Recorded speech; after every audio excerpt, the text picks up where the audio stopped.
MG ભુવા કન્યા વિદ્યા મંદિર ખુરશીપુરા જુનાગઢ ધોરણ 11 વિષય તત્વજ્ઞાન પ્રકરણ 1 ભાગ નંબર 3 અત્યાર સુધી પ્રકરણ 1 ની અંદરમાં આપણે આ તર્કશાસ્ત્રનો અર્થ અને એ તર્કશાસ્ત્રના અર્થની અંદરમાં આપણે ભાગ નંબર 1 અને ભાગ નંબર 2 ની વાત કરી ચૂકેલા છીએ. એની સાર સ્વરૂપ સમરી તાજી કરાવી દઉં તો આપણે એમાં જોયું હતું કે તર્કશાસ્ત્ર માટેની પહેલાની 3 વ્યાખ્યા કે એનો અર્થ સમજાવવા માટેના લક્ષણની વાત જોઈ ચૂક્યા. પહેલી વ્યાખ્યા આપણે જોઈ એરિસ્ટોટલે આપેલી કે તર્કશાસ્ત્ર એટલે ભાષા દ્વારા વ્યક્ત થતી વિચારણાનો અભ્યાસ કરતું શાસ્ત્ર છે. બીજી વ્યાખ્યા આપણે એ પ્રકારે જોઈ હતી કે તર્કશાસ્ત્રને અંગ્રેજીમાં લોજિક શબ્દ કહેવામાં આવે છે.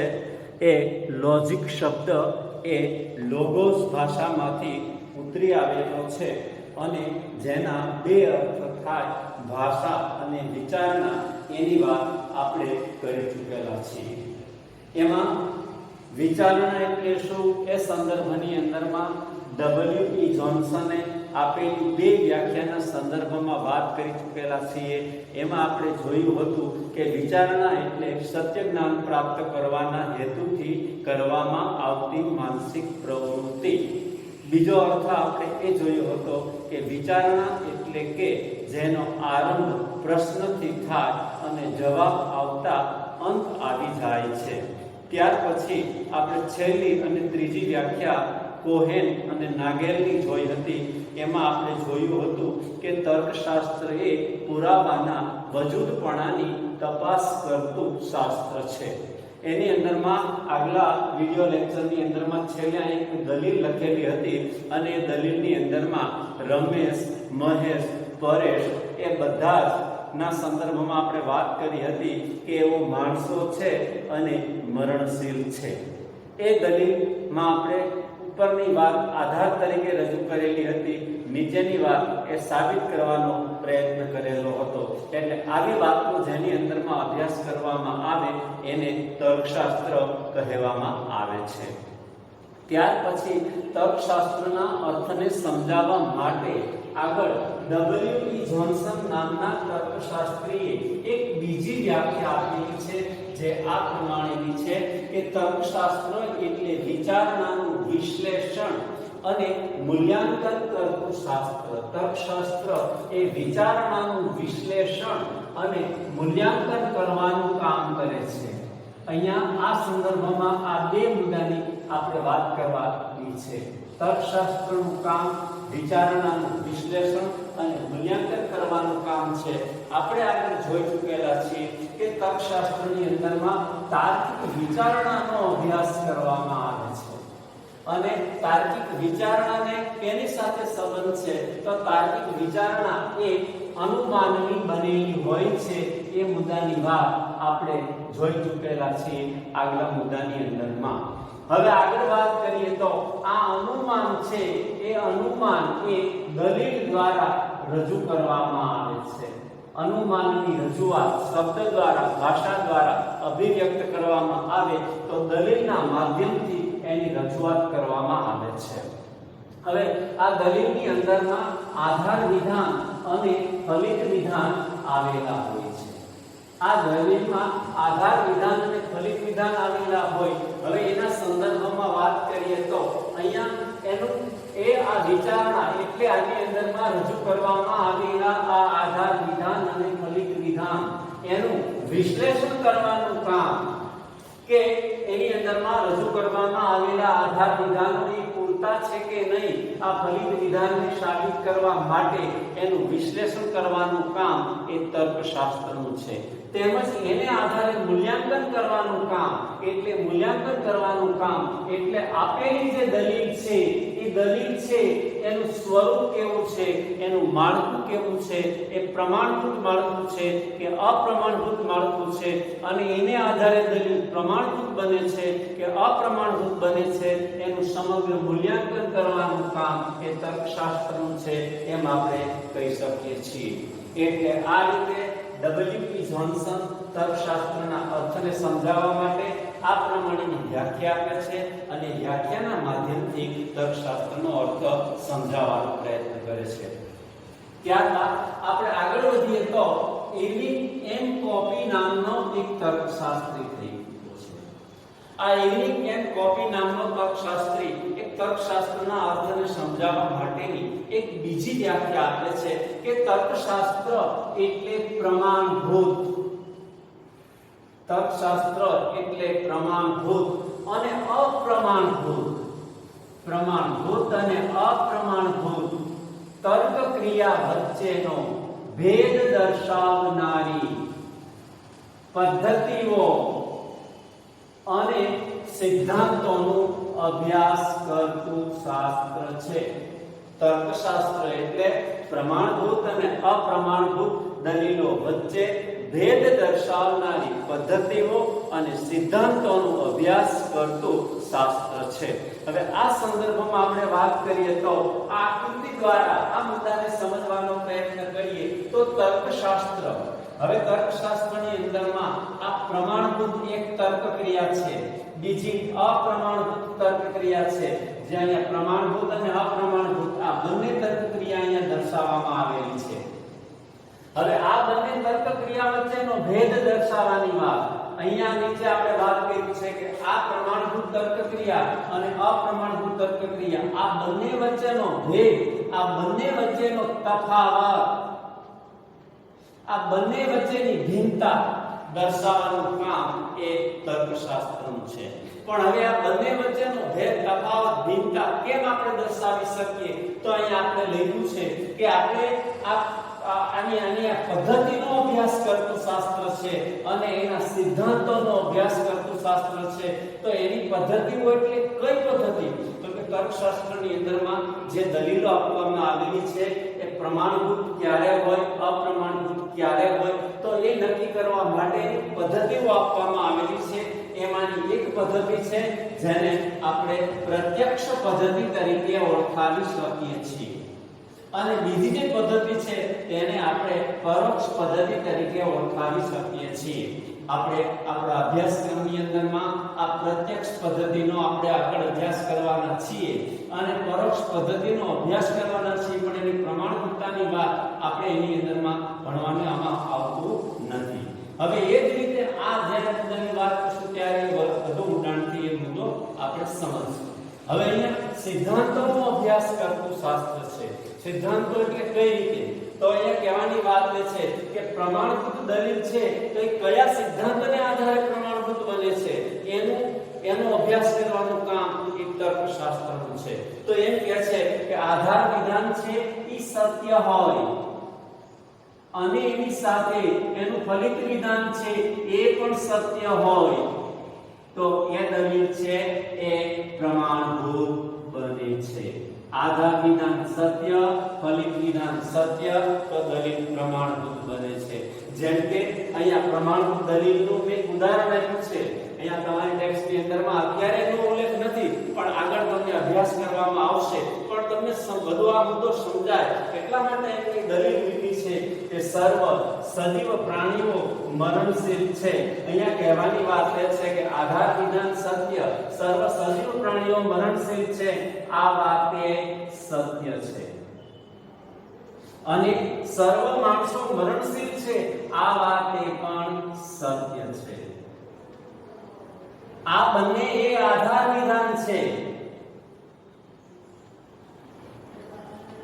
અને સર્વ માણસો મરણશીલ છે, આ વાત પણ સત્ય છે. એટલે આના આધાર વિધાન સત્ય છે આ બંને, અને અહીંયા રજૂ કરવામાં આવેલું આ આખે આખું ફલિત વિધાન એ પણ આપણને સત્ય જોવા મળે છે. એટલે એના આધાર વિધાન સત્ય, ફલિત વિધાન સત્ય, તેથી આ દલીલ પ્રમાણભૂત બની ગઈ અને આ પ્રમાણભૂત દલીલનું મેં અહીંયા ઉદાહરણ આપેલું છે.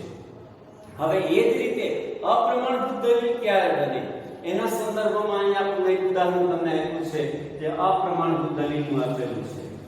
જેમ અહીંયા કે વાત કરી છે કે અપ્રમાણભૂત દલીલ અહીંયા એના સિદ્ધાંતોનો અભ્યાસ, તો અપ્રમાણભૂત દલીલ ક્યારે બને એનો સિદ્ધાંત શું છે તો એમ જણાવે છે કે આધાર વિધાન છે એ સત્ય હોવું જોઈએ અથવા આધાર વિધાનો સત્ય હોવા જોઈએ. હવે એનું ફલિત વિધાન કેવું હોય તો કે એનું ફલિત વિધાન છે એ અસત્ય હોય. જો બરાબર સમજો વિદ્યાર્થી મિત્રો, અહીંયા આધાર વિધાન સત્ય, ફલિત વિધાન સત્ય તો દલીલ પ્રમાણભૂત. અહીંયા આધાર વિધાન સત્ય પણ ફલિત વિધાન અસત્ય એટલે દલીલ બની ગઈ અપ્રમાણભૂત. અહીંયા મેં ઉદાહરણ આપ્યું છે કે અહીંયા સર્વ ગધેડા મરણશીલ છે તો આ વાત સત્ય વિદ્યાર્થી મિત્રો. એ જ રીતે સર્વ ઘોડા મરણશીલ છે આ વાત પણ વિદ્યાર્થી મિત્રો સત્ય છે. હવે આ બંને વિધાનો એ આધાર વિધાન છે. કેવા છે? આધાર વિધાન છે. અને સર્વ ઘોડા ગધેડા છે. સર્વ ઘોડા ગધેડા છે આ ફલિત વિધાન છે.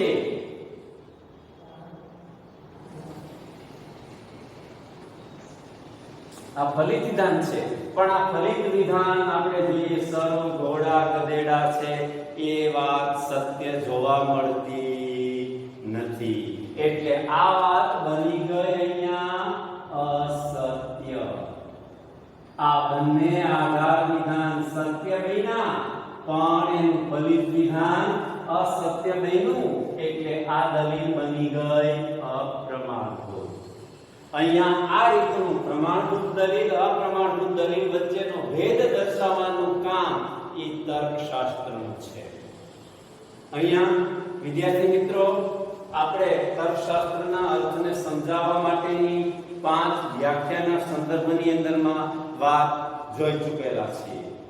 હવે મેં વાત કરી તે પ્રમાણે આ પ્રશ્ન 5 ગુણમાં અથવા 4 ગુણની અંદરમાં પૂછાવાની સંભાવના વિશેષ રીતે છે અને આપણો પહેલો જ ટેક્સ્ટનો પ્રશ્ન છે એટલે કમ્પ્લીટ આ 5 વ્યાખ્યાઓને આપણે બરાબર તૈયાર કરી લેશું, મનમાં પાકી કરી લેશું અને જેથી કરીને પરીક્ષામાં પ્રશ્ન પૂછાય તો આપણે એનો જવાબ સડસડાટ લખી શકીએ.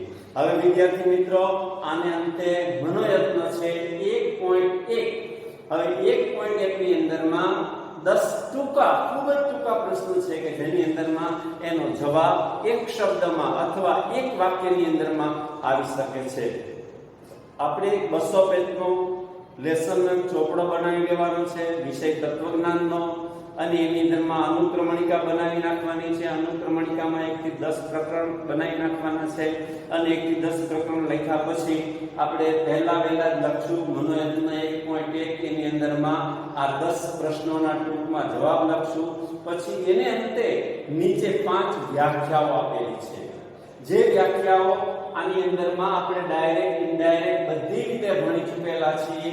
વિજ્ઞાન એટલે શું એની અંદરમાં આપણે જોયું હતું કે વિજ્ઞાન એટલે વિશેષ જ્ઞાન, વિશિષ્ટ જ્ઞાન અને એ સંદર્ભની અંદરમાં પણ આપણે એની બીજી વ્યાખ્યા પણ જોઈ ચૂક્યા છીએ. તર્કશાસ્ત્ર એટલે શું એમાં ઘણી બધી વ્યાખ્યાઓ છે એમાંથી કોઈ પણ એક વ્યાખ્યા આપો તો પણ ચાલશે.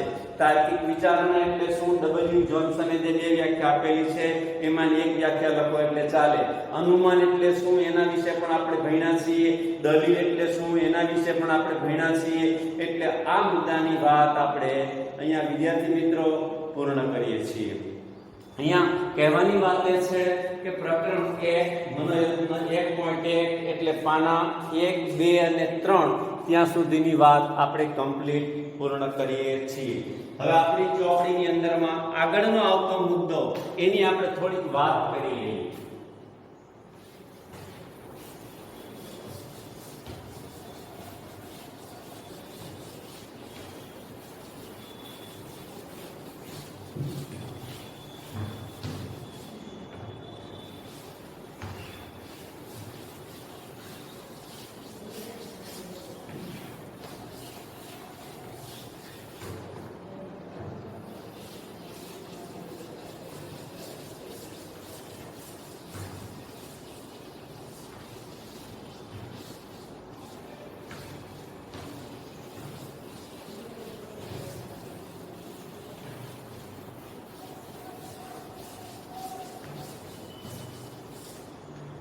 વિદ્યાર્થી મિત્રો, આપણા અભ્યાસક્રમની અંદરમાં બીજો આગળનો મુદ્દો છે તર્કશાસ્ત્રનું રૂપલક્ષી સ્વરૂપ.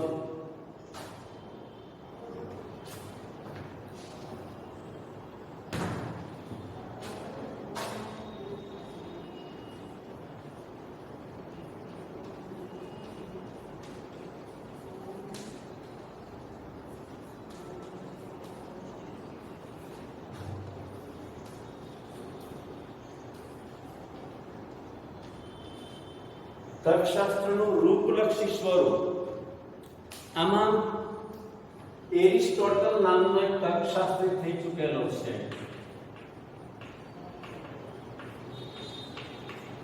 આને આ બે મુદ્દા રૂપ અને દ્રવ્ય, આ બે મુદ્દા વિશે ખૂબ જ ઊંડાણથી ખ્યાલ આપેલો છે. હવે અહીંયા તર્કશાસ્ત્રનું રૂપલક્ષી સ્વરૂપ એ મુદ્દો આપણે ભણવાના છીએ. મુખ્ય મુદ્દો આ છે, પણ આ રૂપની સાથે બીજો મુદ્દો એટલે કે દ્રવ્યને પણ સંબંધ છે. એટલે આપણે રૂપ અને દ્રવ્ય આ બે વાત આપણે સમજી લેવા પડે. આ એરિસ્ટોટલ એમ જણાવે છે કે વિશ્વની કોઈ પણ પ્રકારની વસ્તુ લઈ લેવામાં આવે તો એ વસ્તુની અંદરમાં રૂપ પણ જોવા મળે છે અને દ્રવ્ય પણ જોવા મળે છે. રૂપ અને દ્રવ્ય વિહીન કોઈ પણ પ્રકારની વસ્તુ હોઈ શકે નહીં એમ એ જણાવે છે. અહીંયા કોઈ પણ વસ્તુને રૂપ અને દ્રવ્યના માધ્યમથી સમજવાનો પ્રયત્ન કરીએ તો પેલા રૂપ એટલે શું અને દ્રવ્ય એટલે શું એ વાત આપણે સમજી લઈએ. તો રૂપ એટલે શું એની સરળ સીધી સાદી સરળ અહીંયા વ્યાખ્યાના સંદર્ભમાં વાત કરીએ તો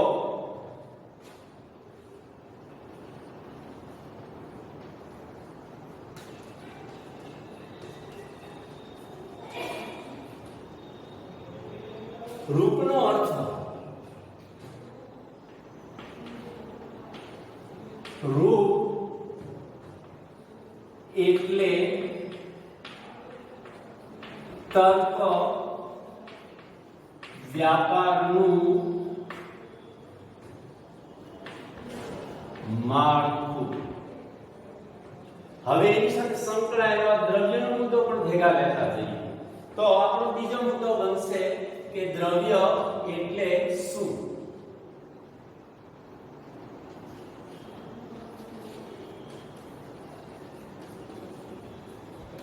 રૂપ એટલે શું, દ્રવ્ય એટલે શું, આની અંદરમાં દ્રવ્ય એટલે શું, રૂપ એટલે શું, આ બે વાત એકી સાથે સમજતા જઈએ. દ્રવ્ય એટલે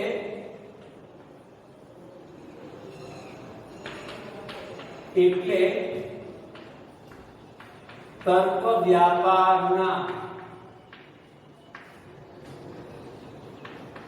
માળખામાં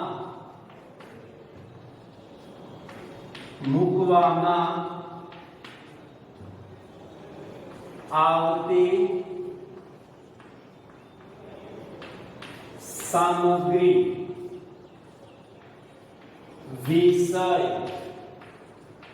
વસ્તુ વગેરે જેને દ્રવ્ય કહેવામાં આવે. રૂપ એટલે તર્ક વ્યાપારનું માળખું અને દ્રવ્ય એટલે તર્ક વ્યાપારના માળખામાં મૂકવામાં આવતી સામગ્રી, વિષય, વસ્તુ. આ બે વાતને આપણે ભેગા સંદર્ભની અંદરમાં આપણે સમજવાનો પ્રયત્ન કરીએ તો કહેવાની વાત એ છે કે લાકડાનું ટેબલ. તો આ લાકડાના ટેબલની અંદરમાં જે એનો બાહ્ય આકાર, આકૃતિ એ રૂપ છે. પણ આ ટેબલની અંદરમાં રહેલું લાકડું એ દ્રવ્ય છે. ટેબલમાં રહેલું લાકડું એ દ્રવ્ય છે, પણ ટેબલનું બાહ્ય આકાર આકૃતિ એ રૂપ છે. એ જ રીતે લોખંડની ખુરશી, તો લોખંડની ખુરશીનો બાહ્ય દેખાવ આકાર આકૃતિ એ રૂપ છે, પણ એની અંદરમાં રહેલું લોખંડપણું એ દ્રવ્ય છે. એટલે આમ જેના વિશે વિચારીએ છીએ એ અહીંયા આપણે એમ કહી શકીએ કે વિષય છે, વસ્તુ છે, દ્રવ્ય છે. પણ જે રીતે વિચારીએ છીએ અહીંયા બીજા શબ્દોમાં કહી, જેના વિશે વિચારીએ છીએ તે દ્રવ્ય છે. પણ જે રીતે વિચારીએ છીએ તે રૂપ છે. જેના વિશે વિચારીએ તે દ્રવ્ય, પણ જે રીતે વિચારીએ છીએ તે રૂપ છે. આને આપણે બીજા શબ્દોની અંદરમાં ઘણી રીતે વાત કરવી હોય તો અહીંયા આપણે જે શબ્દ મૂક્યો, દ્રવ્ય એટલે તર્ક વ્યાપારનું માળખું, આને આપણે આકૃતિ કહી શકીએ, આને આપણે આકાર કહી શકીએ, આને આપણે ખોખું કહી શકીએ, આને આપણે બીબું કહી શકીએ. અને એ જ રીતે દ્રવ્ય એટલે તર્ક વ્યાપારના માળખામાં મૂકવામાં આવતી સામગ્રી, આને વિષય કહેવાય, આને વસ્તુ કહેવાય, આને હકીકત કહેવાય, આને ઘટના કહેવાય, આને બનાવ કહેવાય. એને આપણે ટૂંકમાં દ્રવ્ય કહી શકીએ છીએ. હવે આ સંદર્ભમાં આપણે વધુ વાત કરવી હોય તો આપણે વાત કરીએ તો રૂપ અને દ્રવ્ય એની વચ્ચે સંબંધ પણ જોવા મળે છે. અહીંયા રૂપ અને દ્રવ્યનો તમને વિદ્યાર્થી મિત્રો આછો એવો ખ્યાલ આવી ગયો છે. હવે રૂપ અને દ્રવ્ય એની વચ્ચે સંબંધ પણ આપણને જોવા મળે છે. એના સંદર્ભમાં આપણે વાત કરીએ તો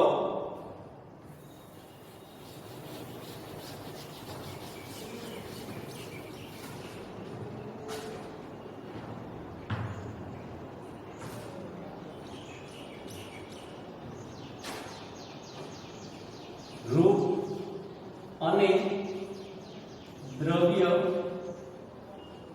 વચ્ચેનો સંબંધ. રૂપ અને દ્રવ્ય વચ્ચેના સંબંધના સ્વરૂપમાં આપણે વાત કરીએ તો રૂપ સમાન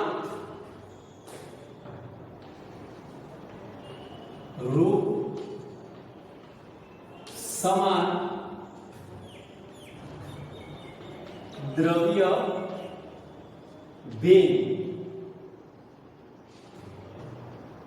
તેવા ઉદાહરણો પણ આપણને જોવા મળે છે. જેનું રૂપ છે એ સમાન છે પણ દ્રવ્ય છે એ ભિન્ન છે, એવા ઉદાહરણો પણ આપણને જોવા મળે. દાખલા તરીકે આપણે કહીએ તો રૂપ સમાન દ્રવ્ય ભિન્ન, લાકડાની ખુરશી, લોખંડની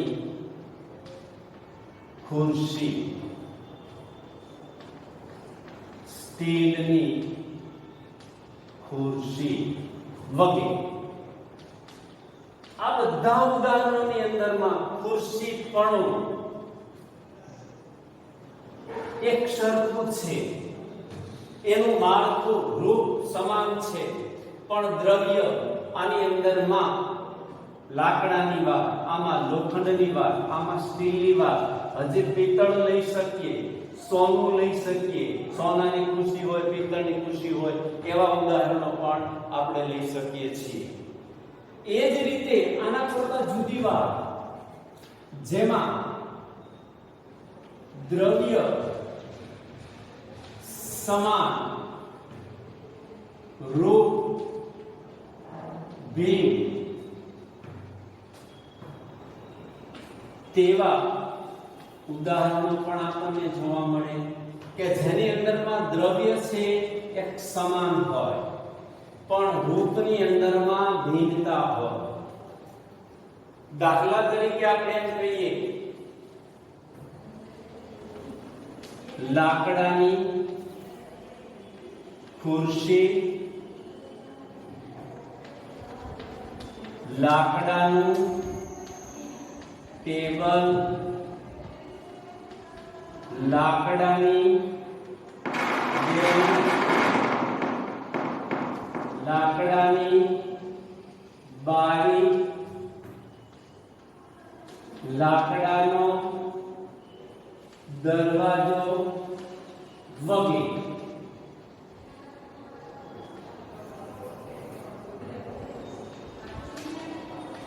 આ બધા ઉદાહરણોની અંદરમાં જોઈએ વિદ્યાર્થી મિત્રો, અહીંયા લાકડાની ખુરશી, આ ખુરશી, આ ટેબલ, આ બેન્ચ, આ બારી, આ દરવાજો, આ બધાની અંદરમાં મૂકવામાં આવેલું રૂપ એમાં ભિન્નતા છે. પણ અહીંયા મૂકવામાં આવેલ લાકડાપણું,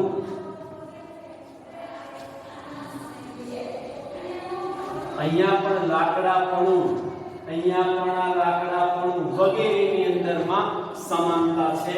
એટલે આ બધાનું દ્રવ્ય સમાન છે, રૂપ ભિન્ન છે. હવે ત્રીજી શક્યતા પણ આના આધારે આપણે આપી તો આપી શકીએ વિદ્યાર્થી મિત્રો, રૂપ ભિન્ન અને દ્રવ્ય ભિન્ન. રૂપે ભિન્ન હોય, દ્રવ્ય ભિન્ન હોય તેવા પણ આપણને ઉદાહરણો પ્રાપ્ત થાય.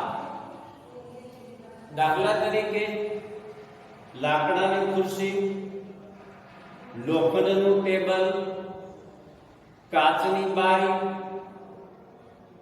સોનાની વીંટી, આ જે બધા ઉદાહરણો બોલ્યો કે આ પ્રમાણે કે લાકડાની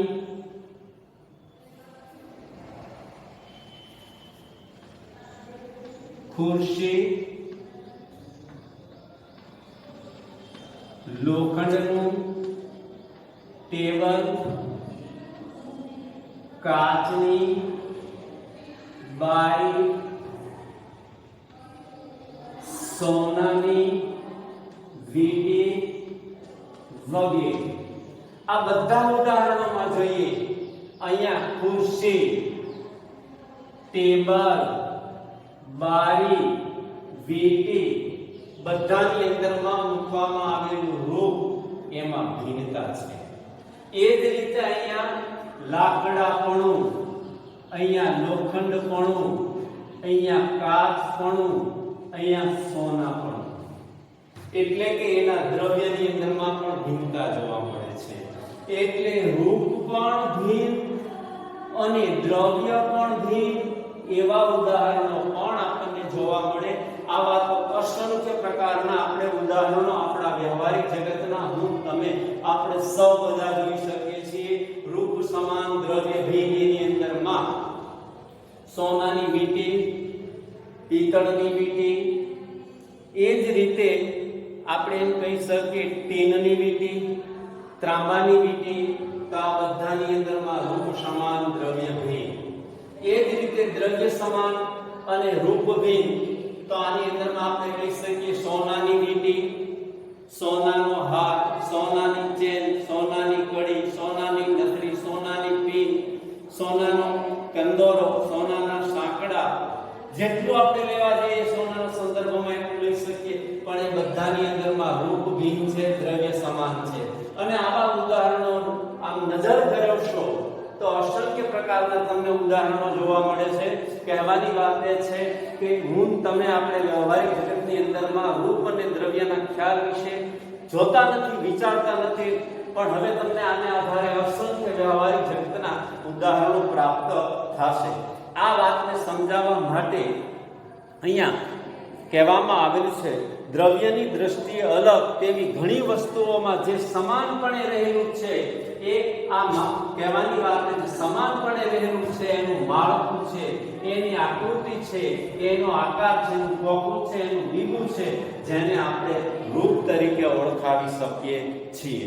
અહીંયા આ વાતને સમજાવવા માટે કવિ એક પંક્તિ ગાય છે જે આ પ્રમાણે છે કે ઘાટ ઘડિયા પછી નામ રૂપ જુજવા અંતે તો એમનું એમ હોય. અહીંયા કહેવાની વાત એ છે કે ઘાટ ઘડાઈ જાય પછી આ માટીનો ઘડો છે, આ માટીનું નામ છે, આ માટીની તાવડી છે, પણ ઘાટ ઘડાઈ ગઈ પછી પહેલા તો એ માટીનો પીંડો છે.